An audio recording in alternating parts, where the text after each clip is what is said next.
N'importe qui à côté de mon côté. N'importe qui ne peut pas t'imposer les mains. Hollandi. Est-ce que tu avais entendu? Acte 3, le verset 6. Quand on a deux Jésus. Parce que nous avons deux Jésus. Et on a servi de Jésus. Il y a deux personnes qui servent. Tu dis premier Jésus. On va prendre le premier Jésus. Acte 3, Acte 3, 6. 6. Alors Pierre lui dit, je n'ai ni argent ni or, mais ce que j'ai, je te le donne au nom de Jésus. Oui, Bosson. Banana 3, 1. C'est paralytique. 3, 1. Pierre et Jean montaient ensemble au temple. À l'heure de la prière, c'était la 9e heure. Il y avait un homme boiteux de naissance qu'on portait et qu'on plaçait tous les jours à la porte du temple. Un homme paralytique qui demandait toujours des aumônes. Appelé Belle. Mutoyo, Azaï n'attend à Jésus. Cet homme était là à cette époque. Mais Jésus a bondé là été. Mais Jésus n'a pas prié pour lui. Il fallait que cette chose s'accomplisse par rapport au Saint-Esprit. miracle est ma pas de Il fallait que Jésus. ce miracle s'accomplisse par rapport à la venue du Saint-Esprit pour qu'on croie à Jésus. Il y a bien on tika qui pas y ba tabaye ko ba koya Il a laissé ba sa salango chose pour comme na ye quand ses disciples et tout viendront monde. pour que son nom soit élevé. Alobi na itokei. Cet homme, voyant Pierre et Jean qui allaient y entrer, leur demandant l'aumône. Pierre, de même que Jean, fixa les yeux sur lui et dit, regardez-nous, regarde-nous. Et il les regardait attentivement, s'attendant à recevoir de quelque chose. Alors Pierre lui dit, je n'ai ni argent ni or, mais ce que j'ai, je te le donne au nom de Jésus-Christ de Nazareth. Lève-toi et marche. Voilà. Ok. Et le prenant par les mains droites, et il est sur les miracle on aime de mettre que ban tomate na prison. C'est ce miracle qui a accompagné tous les apôtres en prison. Amen.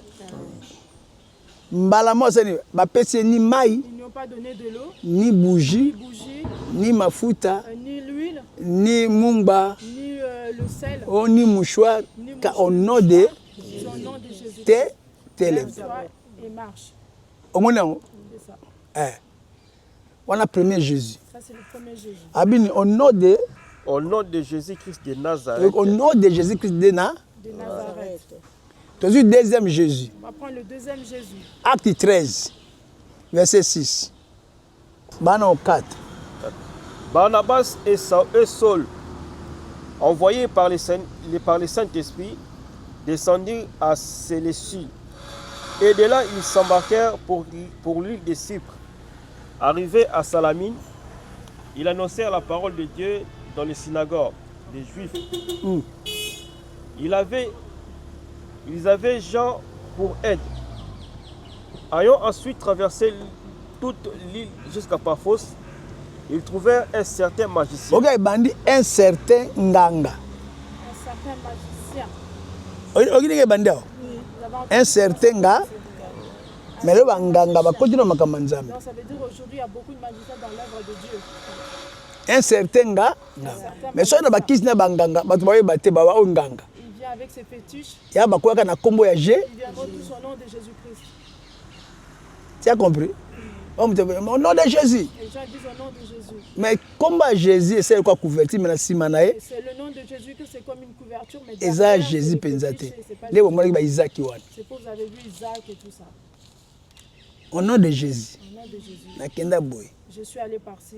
Kolota ndoto ko kende lo le ote ozala Jésus. Aller faire un rêve, aller au paradis, ça ne veut pas dire que tu as Jésus-Christ avec toi. Amen.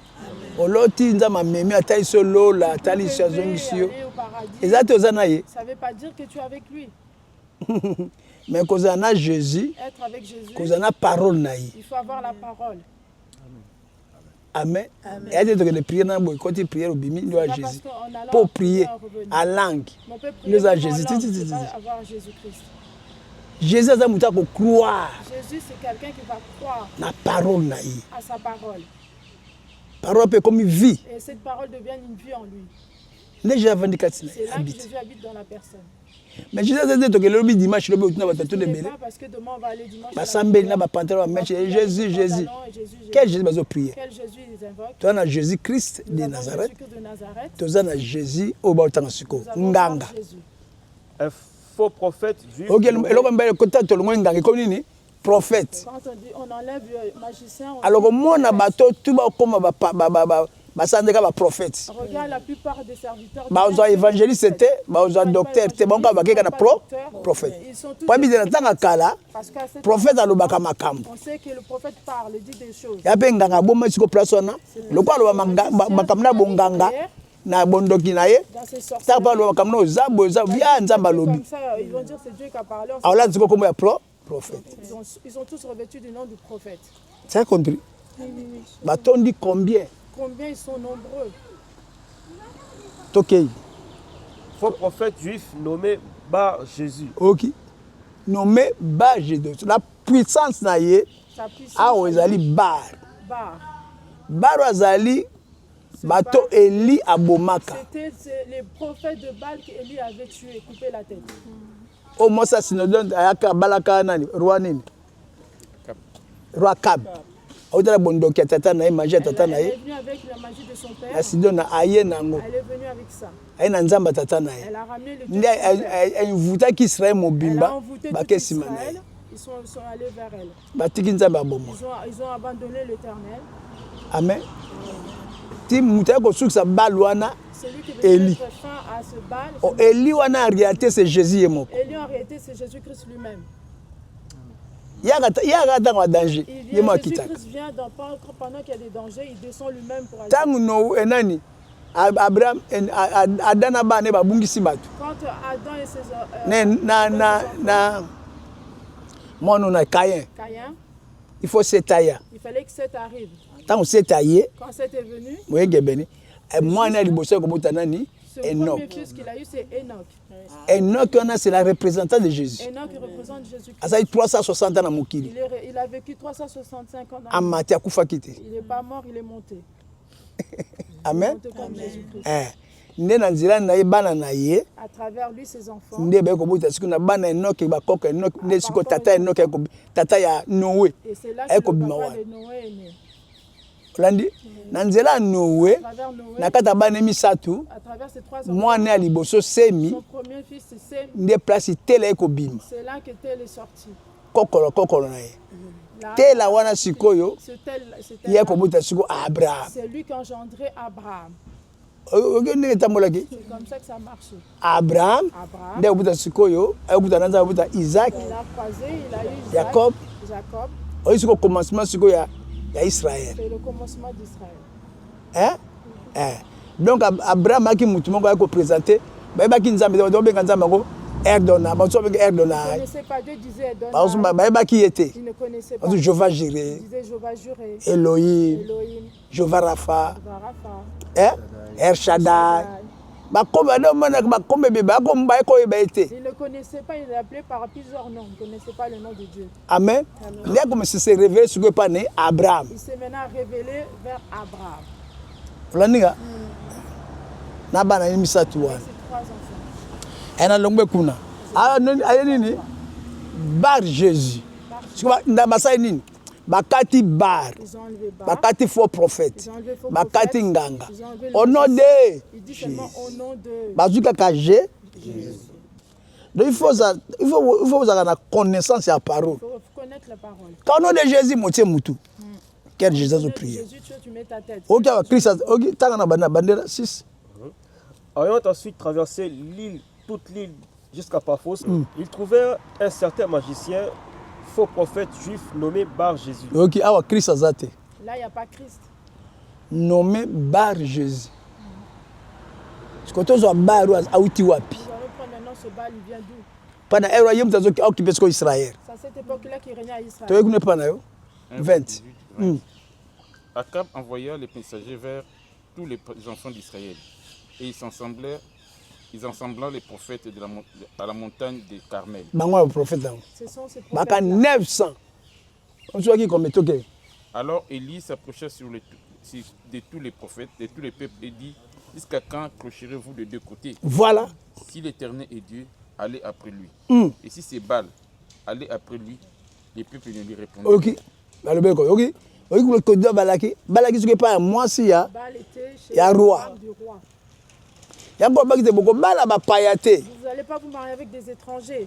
Bana mlo bala ba payaté, mlo bala payaté pa ko ila no nzambe mususu. Ils vous ramèneront des étrangers. Boko bo salanga.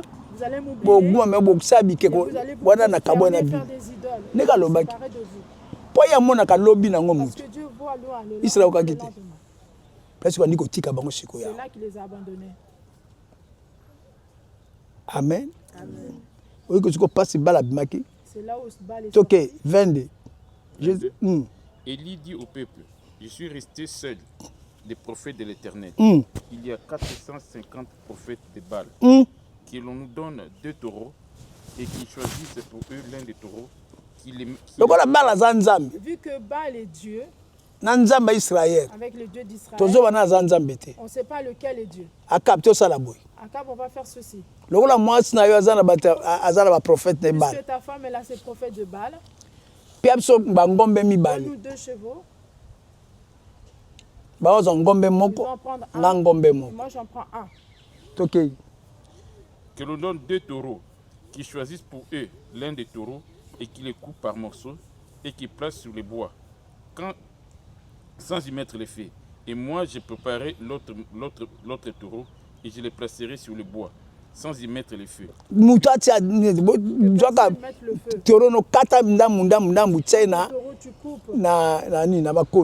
mets sur le bois.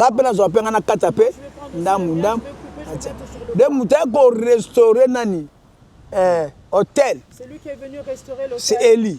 Oh, là, on arrive sur hôtel. C'est notre corps. L'hôtel, c'est ton corps. Nous sommes allés par vie.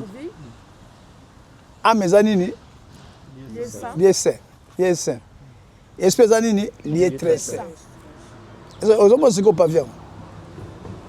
Il y a une petite restaurer ce corps. Abibo, bino balabo banda. Il a dit, vous les enfants, commencez. Moi j'attends. Puisque vous vous dique vous avez Dieu. Que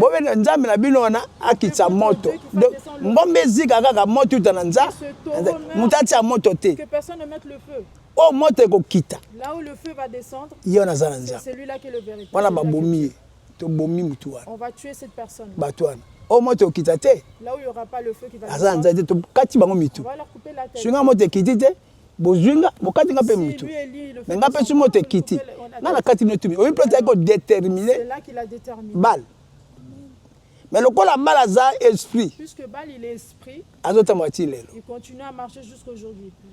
Amen. Amen. Est-ce lundi amen bakata ne batumitu ils ont coupé juste mais Baal bakata qui était ils ont pas coupé muta okata kanga Baal c'est le Jésus et mon comme pour la soupe c'est le diable.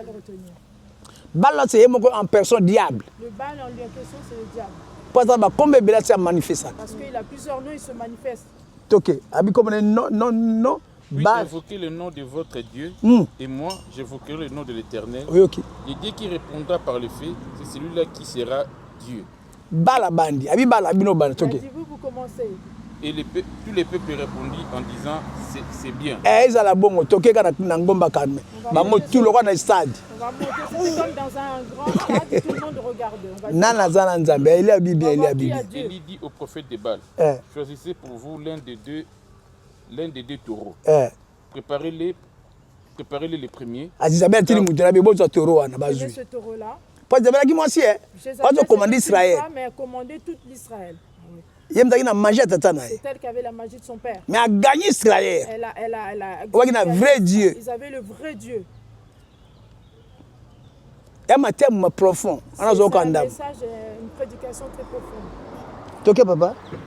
Car vous êtes les plus nombreux et invoquez le nom de votre Dieu. Voilà. Mais ne mettez pas le feu. Il va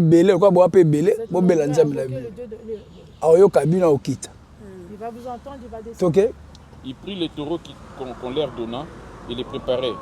Ils invoquèrent le nom de Baal depuis le matin jusqu'à midi, en disant Baal, réponds-nous. Mais il n'y a eu ni voix ni réponse. Ok.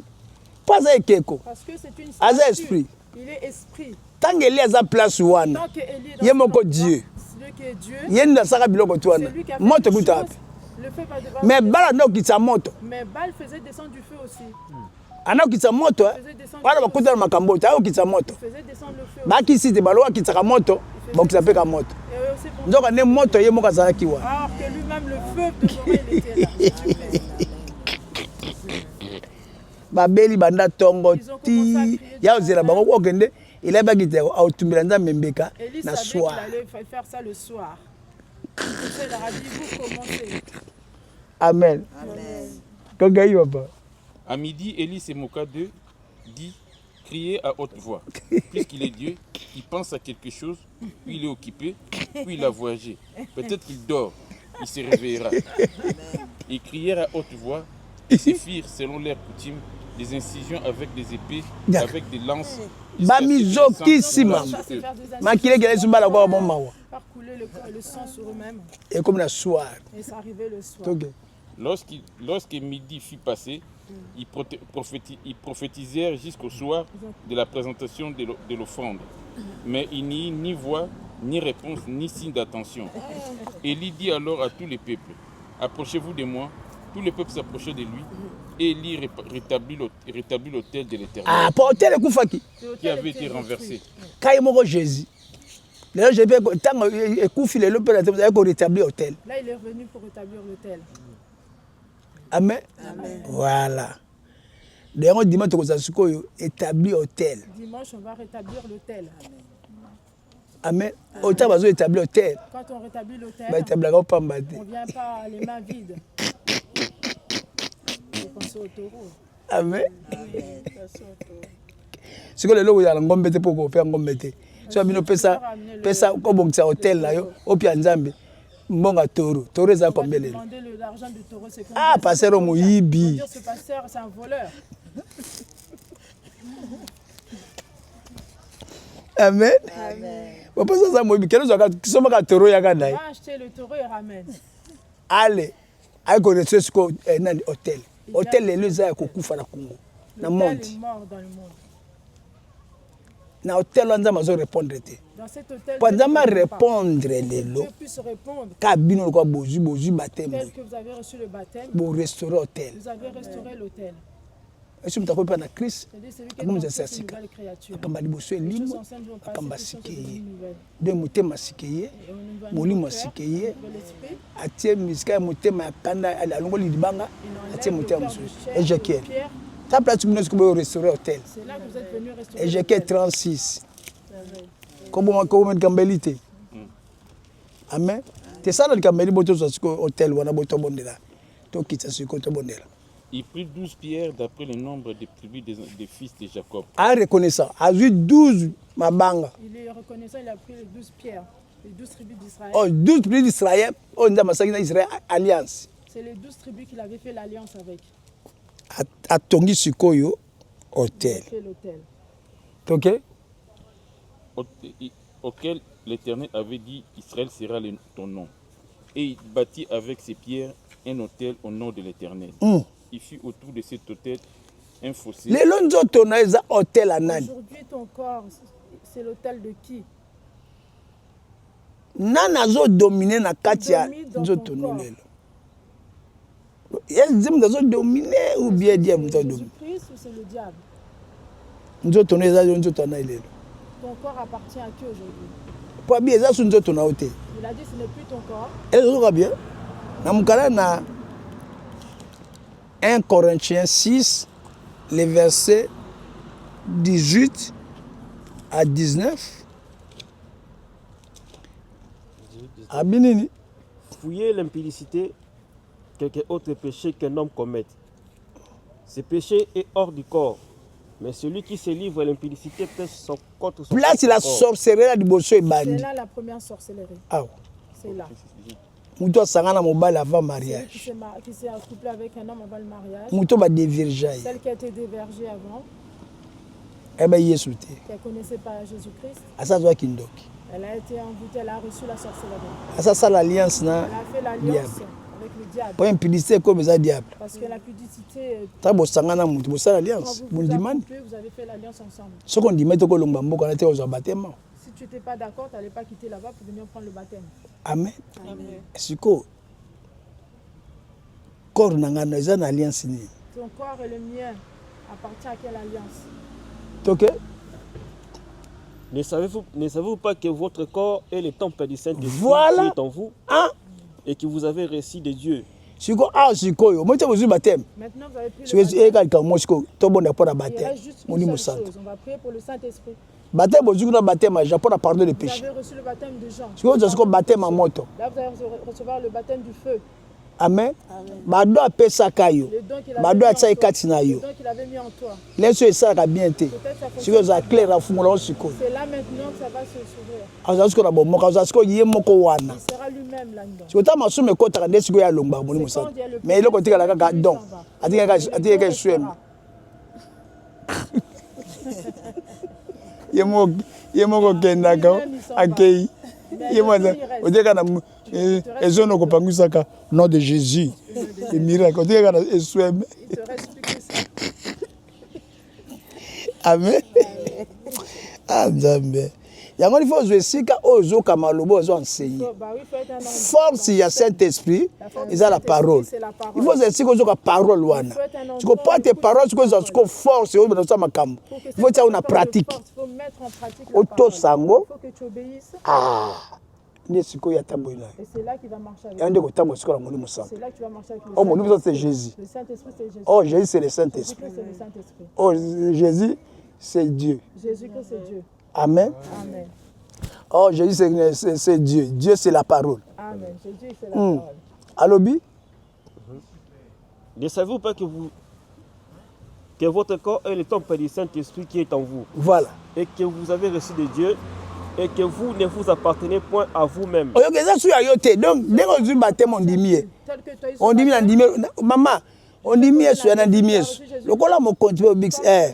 On dit mieux à mon continue, on dit mieux. Donc, on dit mieux sur quoi, au père, c'est ce qu'on porte à Nini. Pas la force à m'outer. il ne force pas. Il y a un kimia. Il est Azar le cola diable, il t'aime d'avoir force à le m'outer. diable il force. Akamta kimia, ah, c'est bon. On dit na kota. Amina pour aussi 3, les versets 20 et les airs. Amina ko beta na kokota. Parce que malobo to lobaka sikoyo. Yande sikoyi azo beta. Nana kondima ya kota. Nana kondima motema na ye akota Jésus. Pour que Jésus-Christ rentre.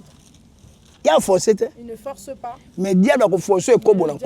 Diable ko forcer kanda, a forcer lokuta, a forcer moyibi. Ye kolo akakimi a forcer amutute. Jésus-Christ ne force volonté pas. na yo. Il est en paix.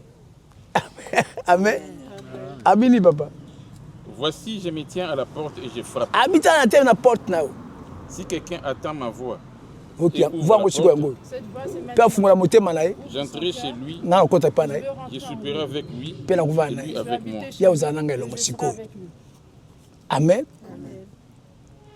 OK. Celui qui vaincra, je le ferai asseoir avec moi sur mon trône. Voilà, wa kolonga. Pas parce qu'on a bitumba. Là on en Oya kolonga naza na mokili awo. qui va vaincre. Ya lui to sa frère. Vient donner Verset mo ya Timothée verset à Timothée. 6. Timothée 6. Bango ba banquier ba ta banque. Na lui to pesa verset ya 1 Timothée 6. Lui il est dans la banque. Eh papa, 1 Timothée 6 c'est le verset 7 à 10. Abene loko na mokili te pa olma loko na mokili te. Sur la terre. Tu partiras sans rien. Nyonso kutia neza ya ye. Tout ce qui est là c'est à lui. Obota mutakala. Tu es né nu. Bala tu elamba. On t'a Okuta mutakala ba tu couche. on t'a Ouais, mis ouais, nu. qui On t'a mis une couche, tu as ramené, t'as rien ramené. Hein? Okoli bozu moi jupe, moi jupe, On te donne moi robe. une jupe, une robe, Et tant okufa. et quand tu vas mourir, Nyoko kende te. ces vêtements Kaka tu vas molimo prendre. te Juste kozonga ton ndenge ya. esprit qui va retourner tel qu'il est. Et c'est kozonga, Est-ce que ça va retourner tu es attaché. ou c'est taché? Alobi? Car nous n'avons rien apporté dans le monde. Et il est évident que nous n'en pouvons rien apporter. Oyoki, tu es le côté. OK. Amen. C'est ça? Verset 8. Si donc nous avons la nourriture et le vêtement, cela nous suffira. Omoni eloko mo monti en monti. Bilamaka to lataka to aka miko to changer. Non, on change. Biloko yango to lia ka mikolo La nyonso. nourriture, c'est tout mange. Ah to kenda to kendo lia ka Et on yango. va encore aller Lobi manger. su to kaka to lia Demain, suya. on va encore manger Lobi la ko to même kaka to chose. lia yango. On va encore manger. Amen. Amen. Tozolia mingi par rapport na molimo na Plus biso. par rapport à l'esprit. Kule leo beta siko na fungula porta Là ko. aujourd'hui, c'est Siko neto ke na église locale Là, on va à wana. l'église locale. Tanga na lubaka wana. Comment Yazo je senga nana ko fungula porte. Il dit qui va ouvrir pour que je puisse rentrer. Siko ondimi. Si tu dis oui, Continue. il rentre en toi. Sans condition. Sans condition. Ce qu'on croit à côté. Si tu crois en lui, 4 millions de modimia. Sans condition, sans accepté côté. ici, il est déjà rentré. Amen. Autres gens comme ça, comment on donne la formalité. Mon Dieu, ça côté n'est qu'à là. Et cet esprit est déjà rentré. Amen. Puisque vous avez accepté, donc il est déjà rentré. Amin, tu es sur Abinoté. Ce corps ne Tu es pas t'appartient plus. Mais ceux qui veulent s'enrichir tombent dans la tentation. Il y a des gens qui ont mbongo mingi, il faut dans la boy, oh le pango muke. Na comme ami balé, oh mutu ko muke. Ça c'est petit. Aux autres qui sont kutana diable. Tu veux vraiment Pour Colombongue zandeye. L'argent appartient au diable. Yo le kozoli o sepete ozana ngwana. Toi tu n'es pas content de ce Yo se veut ko attaquer ka comme les belé, ba mono to na mbongo. Au kutana. L'argent tu vas croiser le diable. Ami balukiye. Na ba kiso ke ne papier. Ça c'est le fait, Mbongo za papier. l'argent c'est le papier. Ba c'est couleur. qu'on a mis. Au moins les papier. Ça c'est juste un papier. Ba kate na machine. Ils ont coupé avec la machine. Ba tiango couleur. Ils ont juste mis une couleur dessus et un chiffre. Te simba ka na président. Siko tombola mbongo. Lève cet argent maintenant comme ça. Tiens, tala mopanzo a pembe. Regarde sur ce côté-là. Au moins na mutu mote. Tu vois pas le visage de quelqu'un? Moi si moi zawana. Une femme qui est là. Au moins tu dois contrôler ce qu'on bongo yowana. Celle qui contrôle l'argent, c'est cette femme. Tala yewana. C'est elle, c'est cette femme-là. Jacqueline. Jacqueline. Mbongo to simbaka soki esalaka nzambe te epesaka dimi te eza kosa kose récupérer. Elle va tout récupérer. erreur ya makasi moto osalaka moto akokende toilette na mbongo ana les gens poche vont dans les toilettes avec l'argent soit dans bonne la poche. vérité S'ils ne prient pas, mama besimbi bazwi yango c'est ces esprits-là qui prennent l'argent. awa tombi bakoma bapauvre. C'est pour ça que les gens sont devenus pauvres. Il ne faut jamais rentrer aux toilettes avec l'argent dans les poches. batutu batiaka batutu onekola te senga batutu batiaka bapoubele na ndako. Tous ceux qui font des poubelles à la maison, okuta pe poubele na ndako tu vas trouver aussi des poubelles dans ta maison au paradis là-bas. po eza porte minene ya bandoko po andoko basepela mingi na poubele mais comment dire poubele eza kati ya ndako so mona etondo bwaka te evandisa otie etonda tu les laisses là, tu veux que ça pousse, ça fait encore plus grand. ozwi batemi biokoma kuna boye bale bitumuna obunda mais poubele eza ya porte ya poubele na toilette sikoyo ezoluka porte na fungolo porte. Tu parles de quelle porte? Qui c'est qui a ouvert une porte pour toi? C'est ta poubelle. Dia bazwi bato mingi na makambo barègle na bino basi bamiloko wana wana mikolo azwa bato na biloko mibale règle par rapport aux règles place ozobwaka là où tu les jettes na papier mouchoir les mouchoirs omipangisi obwaki zwa papier mouchoir ntango opangisi mutokana ya makila la sueur là c'est le sang. baki otia na mini aza na étoile nini Ils vont regarder dans quelle étoile est là. amutu amataki makambo ekoma ebeba libala eza te et après il n'y a plus de mariage, il n'y a plus rien, les choses qui s'écroulent, tout s'écroule. diable amari tozobunda na komba moko sans Jésus Sans Jésus na mboko kosala eloko te sikoyo na kati ya mbongo to osimbaka soki opesaka dimi te si tu ne donnes pas la dîme ya kao soki opesaka nini papa offrande action de grâce prémisse prémisse surtout prémisse surtout prémisse. bana nzambe bazanga lola kolo ya prémisse. Beaucoup d'enfants vont louper le paradis à cause de prémisse. So toucher salaire no liboso quand tu reçois ton premier salaire de l'année yakani yeleze à partir du mois de février ça mto saka utsaka yakandeke ni il va revenir en février donc il y a janvier revenu salaire revient en février il y a mon premier salaire année voilà c'est le premier salaire surtout faut payer siko nzambe c'est là que tu dois donner tout so kuta na mosala nzamba bien si c'est un serviteur qui est bien akozwa le quoi symbolique il va juste prendre un symbole no moyibi mais celui qui abi opesi nzambe suye mo bobite papa na peka nzambe moi je donne tout à Dieu il peut dire moi na futaka ndako comment je vais tout retenir si bolinga solo ezali si vraiment il a amour sincère envers quelque chose il va te dire prends quelque chose papa va prendre quelque chose le reste te le donne suye mo bobite papa mais si toi-même tu dis non papa moi je donne à Dieu.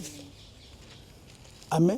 Mais si tu ne fais pas ça, diable a 0 personne. Mukola liwa na yo atel mi wana. C'est là qu'il va se mettre.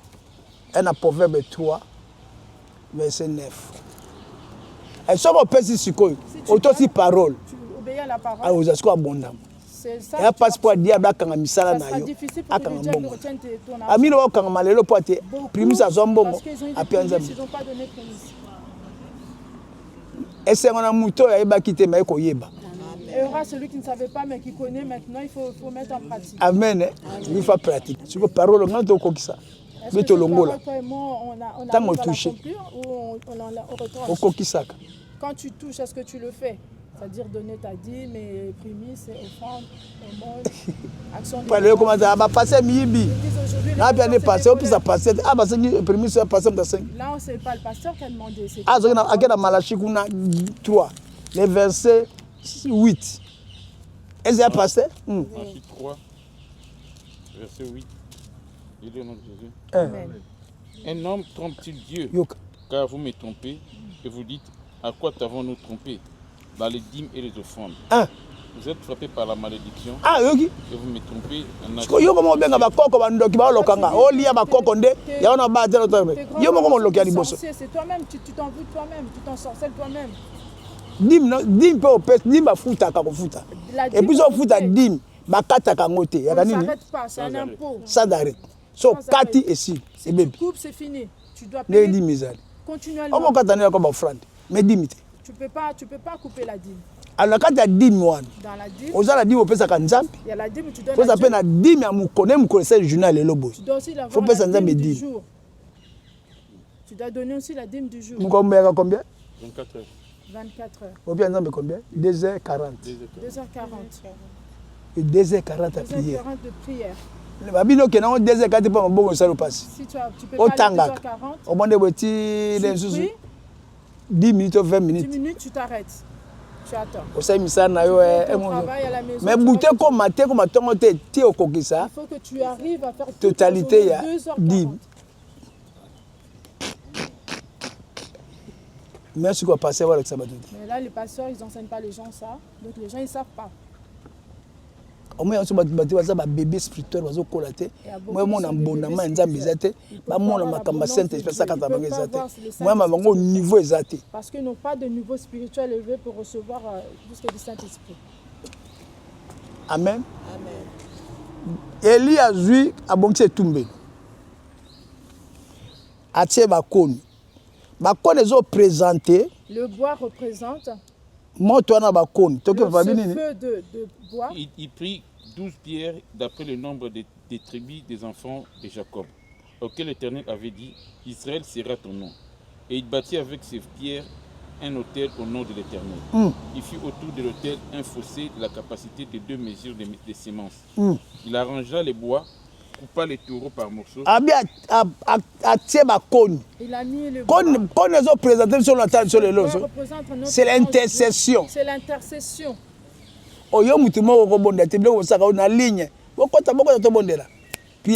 C'est cette prière-là en ligne où on est ensemble. C'est ça, nous sommes du bois, donc on se regroupe pour prier ensemble. Si vous êtes 2 ou 3, moi je suis au milieu de vous. 2 ou 3 bois peuvent allumer le feu.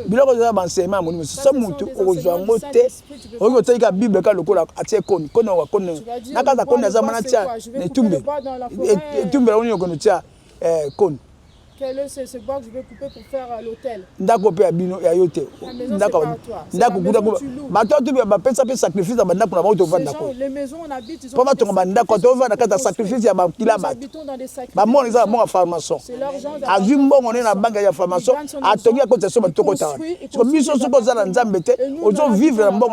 tu n'as pas Dieu,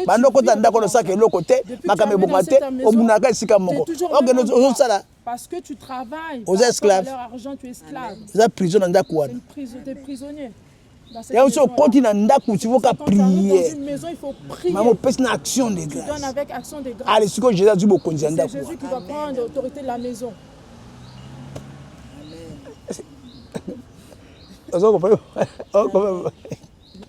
Abinini. Puis il dit, remplissez d'eau 4 cruches. Il a pris l'eau, il a versé dans le bois. Mais si est-ce que est-ce que l'eau va s'allumer? Est-ce que la pluie tombe? On peut allumer le feu quand la pluie tombe sur le bois? Il veut. Hein? La pluie tombe. Si la pluie tombe. Est-ce que le feu Est-ce que le feu va s'allumer? Oh, c'est la parole. Alors, cette eau représente la parole. Oh, la parole, c'est le feu. Hébreux 12, 29, il y a un mot de la cause. Hébreux 12, 29, il est le Dieu. Deutéronome 80, il y a un mot de la cause qui ça. Alléluia. Genèse 19, les versets 24 à 25. Moi, tu te Gomorrah Sodome. Ce feu qui a tué le Gomorrah et Sodome. Gomorrah et Sodome. Pas tant yoga. Hébreux 9, Hébreux 12, 29. Je dis au nom de Jésus. Car notre Dieu est aussi un feu dévorant. Oh, Dieu, c'est la parole. Ah, Dieu, c'est la parole. Amen. Et à bien comme ça, présenter Jésus dans notre abysse. Il y a deux choses qui représentent Jésus en nous. Et ça, l'esprit. C'est l'esprit. Et jamais joué dans l'angle. 1 Jean 5, 7. L'esprit. L'esprit. Les mailles. L'eau. Et le sang. Et le sang. Les trois sont d'accord. Tata, Moana, oui, Moussa. Hein? Moussa, oui, Maïzate, Alem. On n'a pas d'eau, on est fatigué. On n'a pas bu, on a. Moussa, Makile, Zate, Agoku. Quelqu'un n'a pas de sang dans son corps. Oui, Moussa, Moli, Maïzate, Akomé. S'il n'a pas l'esprit, on est déclaré mort. C'est ça. Les Bénéga, maman, Moli, Kangama, Namboka. On m'avait ramené une maman, son esprit était sur un arbre. Maman. On appelait maman, son esprit était sur un arbre au pays. On leur a mis de l'huile, mais il n'y a rien eu. 24. Car l'Éternel, ton Dieu, est un feu dévorant, Dieu jaloux. Okay. Genèse. Alors l'Éternel fit pleuvoir du ciel sur Sodome et sur Gomorrhe du soufre et du feu de par l'Éternel. Voilà. Lilobano wano lobakata ko bonde la kawana. Tes paroles là quand tu parles. Yo mona lilobana yo kaluka tozo ba o ba moto bana munoko. C'est la vie et le feu. C'est le feu qui sort. Si tu as la crainte de Dieu. Au nom de Jésus. C'est le feu qui sort de ta bouche. Hein? Les dimanches beaucoup kemba oboma mutute. Fais attention de ne pas tuer quelqu'un. Si tu cries sur quelqu'un, la personne peut mourir. Ndame pas ça azakwa milou. Dieu c'est comme un boisson que otamala. Aye ba mukonzite ba kolona. Tu vas milou attaquer akoya. Attaque, il va attaquer. Enza mazalo kwa milou. Jésus, tani kabulanga mutoyo. Kolakele, ndamna lakele babe. Moto obomi. Akene ko sala pas za liloba. Si comme Jésus a kufi molimo ne ozepa na ibo samba. Oboma ke pona ni. Un jugement par rapport à son esprit. Si c'était pas comme ça, moi, apôtre Eko, j'allais tuer tous les sorciers. C'est toujours dans le psaume. C'est dans le psaume pour les tuer. Si tu deviens fou, c'est dans le psaume. Mais son sang, tu vas crier son cri.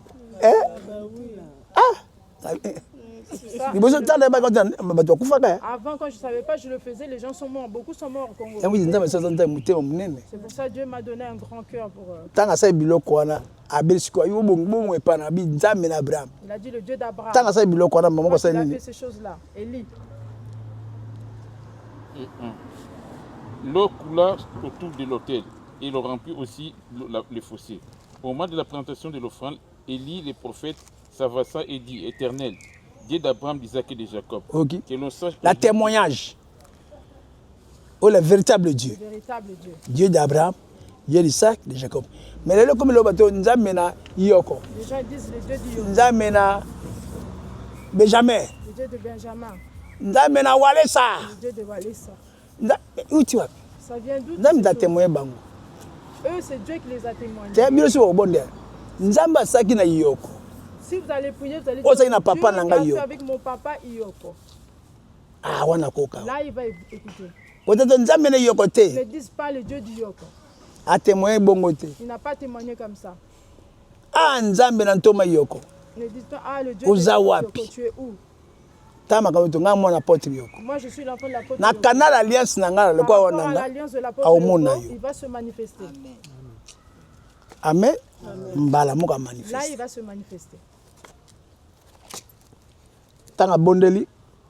Au moment de la présentation de l'offrande, Élie, les prophètes, s'avançant et dit, l'Éternel, Dieu d'Abraham, d'Isaac et d'Israël, que l'on sache aujourd'hui que tu es Dieu en Israël, que je suis ton serviteur que j'ai fait toutes ces choses par ta parole. Ok. Réponds-moi, Éternel, réponds-moi, afin que ce peuple reconnaisse que c'est toi l'Éternel qui est Dieu et que c'est toi qui ramène leur cœur. Et l'effet de l'Éternel tomba et il consuma l'holocauste, les bois, les pierres et la terre. Il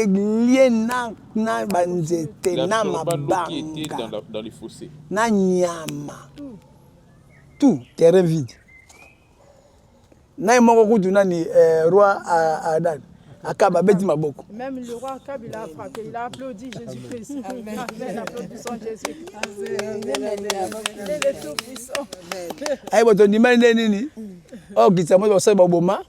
Ils vont le tuer. Il a joie bango tout maman.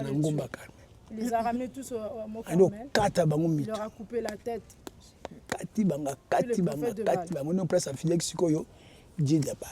C'est là qu'il a fini le Dieu de Baal. Amen. Et il a maudit Jézabel. Jézabel est morte. Amen. Et les chiens ont mangé sa chair. C'est ça. Terminé à Boupia. Mais si on a balle, les autres continuent toujours à se manger. La magie. Il ne faut pas laisser ta tête que n'importe qui peut se voir. Ok, on a alliance, on a télévision, on a Jésus. On est en alliance. Automatiquement à la télé, tu t'as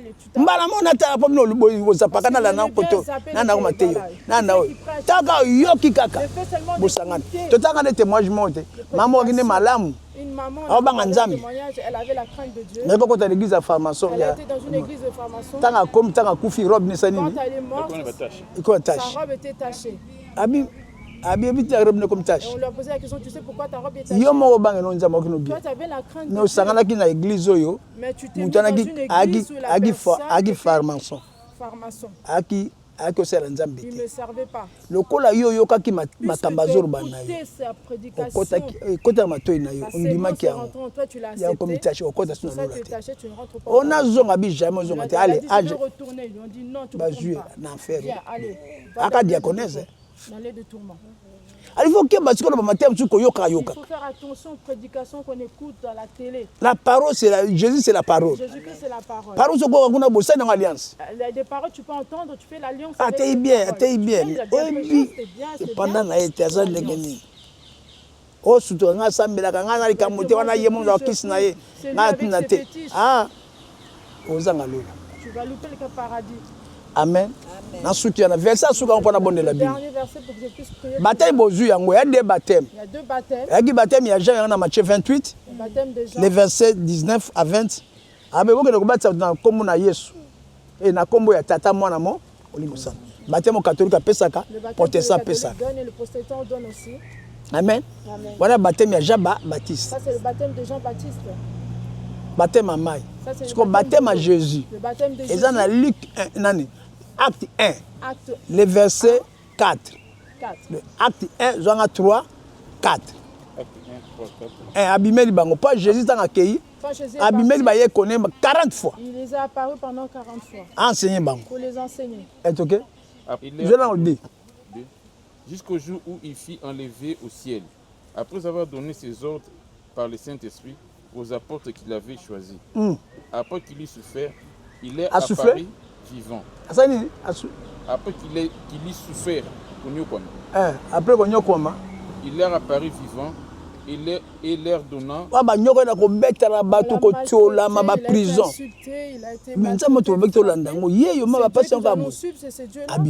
Et c'est là qu'il leur a apparu. Peut-être que vous avez eu le baptême. Là, il y aura le combat. Les tentations. Ça sera la porte, ça sera si mon bal était ban, si c'est pas ton mari, pour que tu t'énerves, tu te fâches. Si tu vas la colère, ne dors pas, ne te couche pas avec. Tout de suite demande pardon. Et retourne avec Jésus. Si tu dors avec la colère, c'est fini, tu as détruit ton baptême. Sa mission, c'est ça. Il va t'attaquer pour que tu t'énerves et tu prends des décisions. Après, ton baptême, il sera annulé. Parce que ce corps maintenant, c'est pas à vous. Comme Jésus. C'est le corps de Jésus. Beaucoup de gens ont Amen. Même si quelqu'un t'insulte, dit que Dieu te pardonne. Il faut une différence entre celui qui prie et celui qui ne prie pas. Il y a mis balé. Deuxième chose. Ko disra na makamanzambe to lakisi mutu likam. Et ali boy. Ote, ya bote. Comme on a ko discuter te bio ça va. To kata. Nega yo yebi. Tel que toi tu connais. Ngape na moi aussi je m'en vais. So ba ko yo kayo. Si tu écoutes. Appelle sur te. So yo ko ta bana audition. Ote, ba eglise bila kuna. Oya pas. Pardon. Tu dis pardon. Moi je suis venu avec la parole. Kende. Parce que lui il parle, toi tu parles. Ah, il faut une porte que tu t'énerves. Amen. Amen.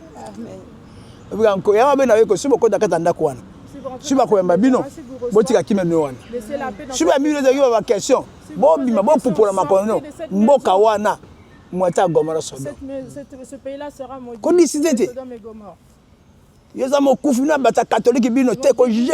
catholique, vous êtes de mort.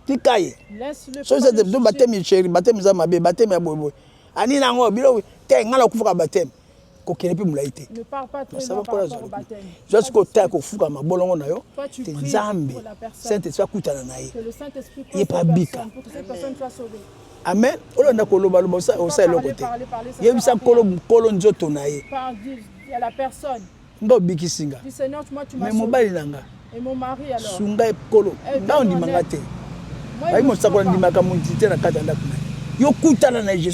Jésus-Christ, croise-le. Croise mon mari pour qu'il change. Et puis, ne doute pas. Il y aura un jour, il va croiser le mari. Il va te poser la question, maman, tu as eu le baptême où? Il va avoir maintenant le comportement de baptême, comment tu as changé. Avant, comment tu étais, maintenant tu es une nouvelle créature. Le péché, il faut le fuir. Le péché vient. Mais toi, tu dis, moi, je ne vais pas le fuir. Le péché va t'attraper. Parce que la chair est faible. Amen.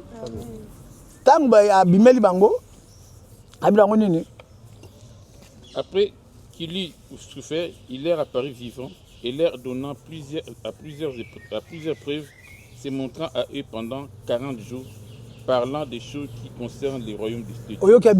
40 jours. 40 fois. Enseigner pas d'autres faibles. Parce que la chair elle est faible. Comme il se trouvait avec eux, il leur recommanda de ne pas s'éloigner de Jérusalem, mais d'attendre ce que le Père avait promis, ce que je vous ai annoncé, leur dit-il. Car Jean a baptisé d'eau, mais vous, dans peu de jours, vous serez baptisés du Saint-Esprit. Amen. Vous avez entendu la différence des deux baptêmes. Amen.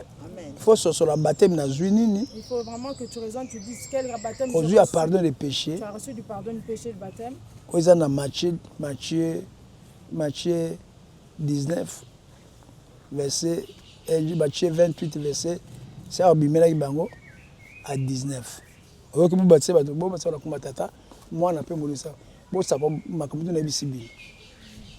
Hein? Est-ce que deuxième baptême, c'est lui qui a mis le deuxième baptême. Est-ce que c'est le Saint-Esprit. Baptême à moto. C'est lui qui a vu le baptême du feu, c'est Jean qui l'avait. Tant que Jésus a baptême, dans la galerie. Quand Jésus a été baptisé, tant que Jésus a sorti de l'eau, Mbenga wana. Yeka mutayi lokwa akloka ina molimo santu. Ndi azoma tsiko Saint-Esprit na dikolo ya Jésus. Ezo to mwana nga bolingo. Na linge boyo kaye. Yeka mutayi okaki. Fula to mona kite. La foule n'a pas vu, il y a que Jean qui a vu parce qu'il avait le Saint-Esprit. Amen. Tant akufa comme molimo santu. Suka zoom. Na muta to iloba na ndia osatiko contact na ye. Ta iloba petolio debu tambe busukolami. Yesu kwa ya vandi. C'est lui qui vient habiter. Moment où on va vendre tsiko yango. To tu na acte. On va arriver à acte. Na tanga aisi on est bokele musikate. Il a dit ne n'allez pas trop loin. Babi na D1 ayaki. D1 il est venu. Les jours de la Pentecôte, ils étaient tous ensemble dans les mêmes lieux. Tout d'un coup, il vint du ciel un bruit comme celui d'un vent impétueux. Il remplit toute la maison où ils étaient assis. Le Saint-Esprit, quand il vient sur toi, il n'est pas obligé de tomber. On cherche seulement si la personne tombe, non. Il rentre comme un vent, un souffle, il souffle. Amen. Si on manifeste place aux qui de la tête, si se manifeste on manifeste pas là, il peut se manifester chez toi à la maison. Amen. Ne pas manifester pas et pas ya elenge. Tel qu'il se manifeste. Au moins il y a mon ça tout. Et matin il y a jeudi. La prière de jeudi. La puissance que Simbaki. Il y a une puissance qu'il avait touchée. Amen. Quand le Saint-Esprit vient, et c'est là que Pierre a commencé à parler. C'est pas les femmes qui pété. C'était Pierre. Moi, ça n'a pas tellement pas le ministère. Il fallait que Pierre. Moi, ça n'a pas côté à Libanda, côté à Mobal. À mon compte, ça a campagne Libanda, Mibali Baye, à Zuba, moto dans l'église. Mais ça n'a pas côté à l'église. À côté à ligne, à côté à Moussa. N'a pas de maman bondela, n'a pas tali. Pour me connaître, c'est moi qui te donne l'ordre de prier. Amen. On a encore poussé à être à interpréter Azalanin.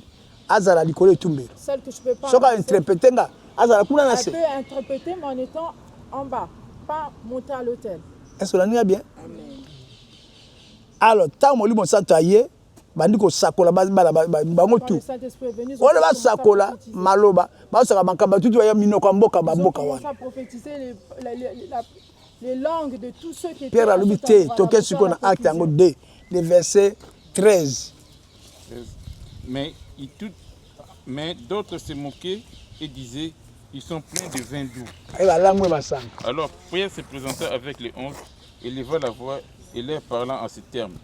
Hommes juifs, vous tous qui êtes séjournés à Jérusalem, sachez ceci. Prêtez l'oreille à mes paroles.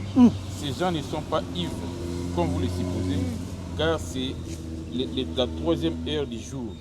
Mais c'est ici qui a été dit par les prophètes. Ah, Joël, il y a Joël 2, il y a Joël 2, 28. Il y a ce que c'est ce jour-là que ça s'est manifesté. Professeur, on se fait comme un basi ba sakola mibeba komona. Amen. C'est ça? Amen.